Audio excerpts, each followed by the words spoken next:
عزیز بزرگوں، آج انشاءاللہ بس 3 نبیوں کا ذکر اب باقی رہ گیا ہے۔ ایک حضرت زکریا علیہ السلام، حضرت یحییٰ علیہ السلام اور حضرت عیسیٰ علیہ السلام۔ پیارے آقا صلی اللہ علیہ وسلم کا ذکر سیرت الانبیاء گزشتہ سال ہم نے مکمل طور پر 26 دنوں میں پوری سیرت کو ہم نے بیان کیا تھا۔ اگر کوئی دیکھنا چاہے تو ہمارے چینل پر موجود ہے۔ انشاءاللہ آج کی مجلس میں سیدنا زکریا علیہ السلام کا ذکر ہوگا۔ اصل میں اللہ کے نیک بندوں میں ایک بہت نیک بندے تھے اور نبیوں کی اولاد میں سے ایک شخص تھے، ان کا نام تھا عمران۔ اچھا، ان کے یہاں پر کوئی اولاد نہیں تھی، حضرت عمران کے یہاں پر، اور حضرت عمران کی بیوی جو ہے وہ بڑھاپے کو پہنچ چکی ہے۔ ایک دن ان کی بیوی نے اللہ کے حضور میں اللہ کے یہاں دعا کی، اے اللہ مجھے اولاد عطا کر۔ اللہ تعالیٰ نے ان کی دعا قبول فرما لی اور بچہ پیدا ہونے کی امید ہو گئی ان کو، یعنی ان کے یہاں خوشخبری نظر آ گئی۔ خیر، جب بچہ پیدا ہونے کا وقت ہوا اور پیٹ سے وہ حمل سے ہوئی تو انہوں نے ایک منت مانی کہ اے میرے رب، میں نے یہ منت مانی ہے۔ قرآن کے الفاظ یہ ہیں، اذ قالت امرأۃ عمران ربی، جب عمران کی بیوی نے یہ بات کہی، انی نذرت، میں نے منت مانی ہے، لک، اے اللہ آپ کے لیے، ما فی بطنی، جو میرے پیٹ میں ہے جو بچہ، محررن، وہ آزاد ہوگا، فتقبل منی، یعنی دنیاوی جھمیلوں میں میں اس کو نہیں پاڑوں گی، دنیاوی کسی کام میں اس کو مشغول نہیں کروں گی، وہ اللہ بس آپ کے دین کی خدمت کے لیے میں وقف کر دوں گی۔ انک انت السمیع العلیم، اللہ آپ دعاؤں کو خوب سننے والے ہیں۔ یعنی یہ اصل میں رہتے تھے بیت المقدس میں کے پاس میں، اور ان کا مقصد یہ تھا کہ بیت المقدس جو ہے اس کی خدمت کے لیے یہ بچہ وقف ہوگا اور دین کے کام بس یہ کرتا رہے گا۔ اللہ کی شان دیکھیں، فلما وضعتها، جب ان کے یہاں ڈیلیوری ہوئی تو انہوں نے کہا ربی انی وضعتها انسا، اللہ میرے یہاں تو بیٹی پیدا ہوئی ہے۔ اب ظاہر سی بات ہے، مسجد کی خدمت اور دین کے کام جتنے لڑکوں سے ہو سکتے ہیں شاید لڑکیوں سے نہ ہو پائے اتنے، تو اب یہ اللہ سے یوں کہہ رہی ہے کہ اللہ میرے یہاں تو ایک لڑکی پیدا ہوئی ہے۔ اللہ فرماتے ہیں وَلَيْسَ الذَّكَرُ كَالْأُنثَىٰ، یہ جو لڑکی ہے یہ عام لڑکوں کی طرح نہیں، اس لڑکی کا بہت زبردست مقام ہونے والا ہے۔ اور فرمایا وَإِنِّي سَمَّيْتُهَا مریم، اس کا نام میں مریم رکھ رہی ہوں۔ وَإِنِّي أُعِيذُهَا بِكَ وَذُرِّيَّتَهَا مِنَ الشَّيْطَانِ الرَّجِيمِ، بڑی جامع اور بڑی زبردست دعا ہے۔ یوں فرمایا اللہ میں اس کو اور اس کی جو بھی اولاد پیدا ہو، اللہ شیطان مردود سے اس کی حفاظت فرمانا اور اللہ آپ کی پناہ میں اس کو رکھنا۔ مفسرین فرماتے ہیں اس آیت کے ذیل میں، اس آیت کے نیچے، کہ جو بھی کوئی بچہ پیدا ہوتا ہے تو شیطان اس کو چوکا مارتا ہے، ٹچ کرتا ہے، چھوتا ہے اس کو، بچہ پھر روتا ہے۔ لیکن تاریخ کے اندر ایسے 2 بچے ہیں جو اس ٹچ سے اور ان چیزوں سے اللہ نے ان کی حفاظت فرمائی ہے۔ وہ کون سے ہیں؟ ایک حضرت مریم علیہ السلام اور ایک حضرت عیسیٰ علیہ السلام۔ کیوں یہ دعا ہے دراصل حضرت عیسیٰ علیہ السلام کی نانی کی اور حضرت مریم علیہ السلام کی والدہ کی، کہ ڈیلیوری کے وقت انہوں نے وہ دعا کی، اللہ نے ان کی دعاؤں کو قبول فرمایا۔ اس سے ایک بات ہمیں یہ پتہ چلتی ہے، ہمارے یہاں پر بھی جب ہمارے گھروں میں بچیوں کی ڈیلیوری کا وقت ہو اور جب وہ بچہ جن لے، تو عام طور پر ہمارے یہاں گھروں کا ماحول کیا ہوتا ہے، بچے کو گود میں لے کر سب دیکھتے ہیں، ہاں دادا پہ گیا ہے، نانا پہ گیا ہے، بھوا پہ گیا ہے، ماسی پہ گیا ہے، پپا پہ گیا ہے، بڑے بھائی پہ گیا ہے، تو وہ جتنوں پہ بھی گیا بعد میں وہ ڈسکس کر لے، لیکن بچی کو اس وقت یہ کہے بیٹا یہ دعا کی قبولیت کا وقت ہے، اس وقت تو مانگ، جن تکلیفوں سے تو گزر رہی ہے ان تکلیفوں کو الفاظ میں بیان نہیں کیا جا سکتا۔ اللہ نے اسی تکلیف کے وقت حضرت عمران کی بیوی کی دعا کو اللہ نے قبول فرمایا تھا، ان تکلیفوں کے وقت اگر تو بھی دعا کرے گی اللہ تیری دعاؤں کو بھی قبول فرمائیں گے۔ لہذا اس وقت خاص طور پر بچیوں کو متوجہ پہلے سے ذہن بنانے کی ضرورت ہے کہ بیٹا ڈیلیوری کے بعد اللہ کو یاد کرنا، اللہ کی طرف متوجہ ہونا۔ خیر، پھر اس کے بعد حضرت مریم علیہ السلام پیدا ہوئی۔ اچھا، مریم علیہ السلام جب پیدا ہوئی تو مریم علیہ السلام تو یتیم تھی، والدہ نے دودھ چھڑایا اور اپنے وعدے کے مطابق ان کو بیت المقدس یعنی مسجد اقصی کے جو متولی تھے ان کی خدمت میں اور ان کے یہاں پر بھیج دیا کہ میں نے اپنی جو نظر مانی تھی، میں نے جو اپنی منت مانی تھی اس کو پوری کرنا ضروری ہے، اس لیے ہم جب نظر مانے منت مانے تو اس کو پورا کرے۔ ہوتا ہے نا بس اچانک سے کوئی حالات آئی، پریشانی آئی، بیماری ہوئی، کوئی حادثہ ہو گیا تو ہم منت مانتے اللہ بس یہ کام ہو گیا نہیں تو اتنے فقیروں کو کھلا دوں گا، اتنا صدقہ کر دوں گا، ایک دن اعتکاف میں بیٹھ جاؤں گا، یہ کر لوں گا، اور جیسے کام ہو جاتا ہے تو پھر ہم پھر جاتے ہیں۔ ایسا نہیں، منت پوری کرنا ضروری ہے، واجب ہے۔ خیر، اب حضرت مریم علیہ السلام کو وہاں بھیج دیا گیا۔ اب یہ ان کا جو خاندان تھا حضرت مریم بڑا نیک خاندان تھا، ان کے والد بڑے نیک تھے، ان کی والدہ بڑی نیک، یعنی بزرگوں کے خاندان سے ان کا تعلق تھا۔ تو جب یہ مسجد میں آئی تو ہر ایک مسجد کے جو متولی تھے، سنبھالنے والے تھے، ذمہ دار تھے، وہ سب آپس میں جھگڑنے لگے۔ جھگڑا اس بات کا ہوا کہ مریم کی پرورش اور کفالت کون کرے گا؟ سب کہنے لگے کہ میں کروں گا، میں کروں گا، کیونکہ اتنے بڑے باپ کی بیٹی ہے، ہمارے لیے شرف کی بات ہے۔ جھگڑا زیادہ ہوا، آوازیں بلند ہونے لگی، تو حضرت زکریا علیہ السلام، وہ بھی اس مسجد کے متولی وہاں کے ذمہ داروں میں سے تھے، حضرت زکریا علیہ السلام، اور حضرت زکریا علیہ السلام حضرت مریم کے ماسو جی خالو لگتے تھے۔ اور حضرت زکریا علیہ السلام یہ بھی اللہ کے نبی، حضرت زکریا نے کہا کہ دیکھو دوسرے لوگوں سے کہ اس بچے کا میں خالو ہوں، اس کی جو ماسی ہے، اس کی ماں کی جو بہن ہے وہ میرے نکاح میں ہے، لہذا زیادہ حقدار میں ہوا ہوں، میرے سپرد کر دیجئے۔ تو سب نے اور زور زور سے آواز، نہیں نہیں نہیں ایسا نہیں ہوگا، ہم بھی چاہتے ہیں کہ ہم بھی ان کی پرورش کریں اور ہم بھی ان کو آداب اور اخلاق اور تمام چیزیں سکھائیں۔ سب نے انکار کر دیا، آپ کی بات نہیں مانی۔ تو کہا کہ بھئی کوئی فیصلہ تو کرو، کس پر فیصلہ طے ہو کہ کون کرے گا پرورش؟ تو آخر میں یہ بات طے ہوئی کہ قرآن اندازی کرتے ہیں، چٹھیاں اچھالتے ہیں۔ اچھا، اس زمانے میں قرآن اندازی کا طریقہ، چٹھی اچھالنے کا طریقہ یہ تھا کہ لکڑی کے قلموں پر نام لکھے اور ایک بچے کو بلایا، اور بچے نے جو قلم اٹھایا اس قلم کے اوپر نام حضرت زکریا علیہ السلام کا لکھا ہوا ہے۔ اب قاعدے کے لحاظ سے حضرت زکریا علیہ السلام کو سونپ دیا جائے تو انہوں نے کہا نہیں نہیں ہم نہیں مانتے، چلو پھر اور دوسرا طریقہ اختیار کرتے۔ کہا کہ دیکھو یہ جو نہر بہہ رہی ہے، اس نہر کے اندر، اس نہر کے اندر اپنی اپنے قلم اور اپنی اپنی لکڑیوں کو آپ داخل کرو، اور جس کا قلم جو ہے، جیسے ایک تو نہر کا بہاؤ یوں ہوتا ہے بہنا، کہا جس کا قلم بہاؤ کے الٹی سمت اگر بہے تو وہ زیادہ حقدار ہوگا۔ چنانچہ ڈالے سب نے اپنے اپنے قلم، سب کے قلم اس طرف بہنے لگے، حضرت زکریا علیہ السلام کا قلم اس طرف بہ رہا ہے، آپ زیادہ حقدار ہوئے۔ پھر بھی لوگوں نے نہیں مانا۔ اس کے بعد تیسرا یہ طے ہوا کہ اب جس کا قلم سیدھی رخ پہلے بہے گا وہ معتبر ہوگا۔ اللہ کی شان دیکھیے، حضرت زکریا علیہ السلام کا قلم ہی یہاں بہا، باقی سب کے قلم الٹی جانب بہنے لگ گئے۔ اللہ کی شان، کیونکہ اللہ نے یہ پہلے سے طے کر لیا تھا کہ مریم کی جو پرورش ہوگی وہ حضرت زکریا علیہ السلام نبی کے یہاں پر ہی ہوگی۔ خیر، اب یہ حضرت زکریا علیہ السلام کے سپرد ہوئی، اور حضرت زکریا علیہ السلام ان کا بہت خیال کرتے تھے، بچوں کی طرح محبت کرتے تھے، یعنی خالہ ہے، ماسی ہے، وہ بھی بڑا ان کا دھیان اپنی اولاد جیسا سلوک کرتی تھی۔ اور حضرت زکریا علیہ السلام یہ بھی بنی اسرائیل کے نبیوں میں سے ہیں، یہ اپنے ہاتھ کی کمائی کرتے تھے اور بڑھئی، کارپینٹر، ستھاری کام کیا کرتے تھے، اور آپ کا زیادہ تر وقت جو ہے وہ دین کی دعوت میں بسر ہوتا تھا یا پھر مسجد میں گزرتا تھا، یعنی بیت المقدس میں۔ اب ایک دن کیا ہوا، زکریا علیہ السلام روزانہ صبح کے وقت عبادت کے بعد اپنی دکان پر چلے جاتے، فجر کی نماز پڑھی، عبادت کی، اور اس کے بعد اپنے کام کاج میں لگ گئے، حلال روزی کمانے کے لیے، اپنے اہل و عیال کی ضرورت پوری کرنے، فقیر اور محتاجوں پر خرچ کرنے کے لیے۔ ایک مرتبہ جب آپ اپنے کام سے فارغ ہوتے تو اب پھر کام سے فارغ ہونے کے بعد واپس اپنی عبادت والے کمرے میں چلے جاتے، اور اس کمرے کو محراب کہا جاتا تھا۔ محراب کے اندر، یعنی وہ اپنی عبادت والے کمرے میں گئے، محراب میں آپ اللہ کی عبادت کرتے، اللہ کی نعمتوں کا شکر ادا کرتے، اللہ کی طرف سے جو برکتیں حاصل ہوتی اس کی طرف متوجہ ہوتے۔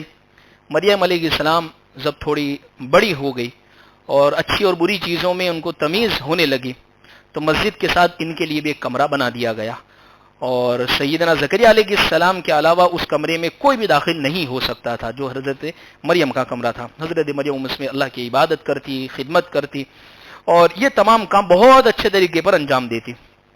حضرت زکریا علیہ السلام روزانہ ملنے کے لیے آتے تاکہ انہیں تسلی دے اور انہیں دین کی جو باتیں سکھانی ہوتی وہ بھی سکھا دیتے، ضرورت کی چیزیں بتا دیتے۔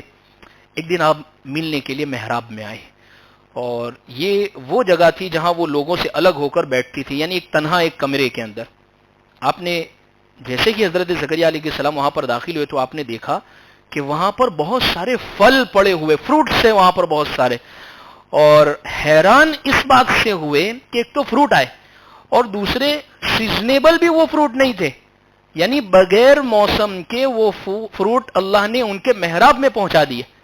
حضرت زکریا علیہ السلام فوراً آئے، کلما دخل علیہا زکریا المحراب وجد عندها رزقا قال یا مریم انا لکی ھذا، مریم یہ کہاں سے آیا؟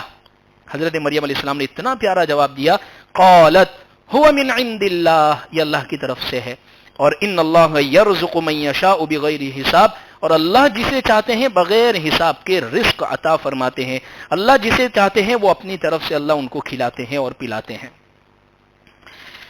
جب حضرت زکریا علیہ السلام نے دیکھا کہ اللہ تعالیٰ نے سیدہ مریم کو موسم سرما کے اندر، یعنی سردی کے موسم کے پھل جو ہے وہ گرمی کے موسم میں دیے ہیں، جیسے اب بہت سارے پھل ایسے ہوتے جو صرف گرمی میں ہی نظر آتے، بہت سارے ایسے ہوتے جو سردی میں، اب جو گرمی کے موسم کے پھل، سردی کے موسم کے پھل اب ان کو گرمی میں مل گئے تو بڑا تعجب ہوا۔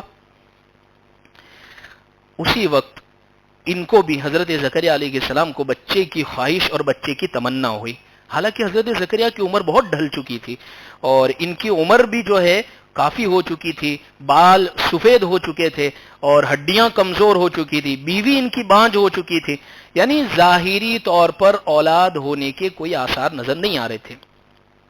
لیکن ان تمام حالات کے باوجود ان کے دل میں تمنا پیدا ہوئی کہ اولاد ان کے یہاں ایک ہو جاوے جو ان کے علم کی، ان کی حکمت کی وارث ہوئے۔